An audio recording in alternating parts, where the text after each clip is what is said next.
இல்லை, ஜனநாயகன் படத்தை பொறுத்தளவுக்கு ஏப்ரல் 30 இந்த படம் ரிலீஸுங்கிற மாதிரி இப்போதைக்கு முடிவு பண்ணியிருக்காங்க. அது ஒரு சரியான கால்குலேஷன் தான். நீங்கள் மே 7ஆம் தேதி பண்ணுறதா முதல்ல பிளான் பண்ணியிருந்தாங்க. இப்போ மே 7ங்கிறது வந்து 4ஆம் தேதி தேர்தல் முடிவுகள் வந்துடும். அப்போ மே 7ஆம் தேதி புது கவர்மெண்ட்டே வந்துடும்.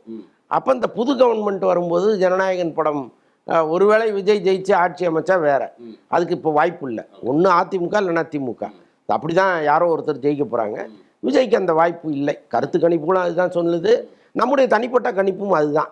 ஸோ அப்படி இருக்கும்போது நீங்கள் மே 7ஆம் தேதி உங்கள் படம் வந்ததுன்னா முதல்ல டிஸ்ட்ரிபியூட்டரே இந்த படத்தை வாங்க மாட்டாங்க. திரையரங்கம், எந்த திரையரங்கமும் இந்த படத்துக்கு தியேட்டர் கொடுக்க பயப்படுவாங்க.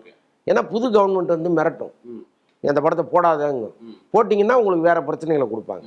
அது அதிமுகவாக இருக்கட்டும் திமுகவாக இருக்கட்டும் யாராக இருந்தாலும் அதை செய்வாங்க.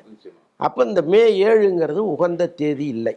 அது நல்ல வேலையாக அந்த பட நிறுவனம் புரிஞ்சுக்கிட்டு ரிசல்ட் சொல்கிறதுக்கு முன்னாடியே படத்தை ரிலீஸ் பண்ணிவிடுவோம்.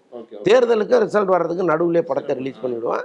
அந்த ரிசல்ட் வர்ற அன்னைக்கு வரைக்கும் ஒன்றா கூட போதும். அதுக்கப்புறம் எப்படியும் ஒரு பிரச்சனையை கொடுப்பாங்க, அல்லது ஒரு வெற்றி கொண்டாட்டத்தில் இருக்காங்களோ என்னவோ, அதை கூட விட்டுறலாம். நம்ம தான் ஜெயிச்சிட்டோமே, அது ஏதாவது பண்ணிட்டு போட்டுமேன்னு கூட ஒதுங்குவதற்கு வாய்ப்பு இருக்குது.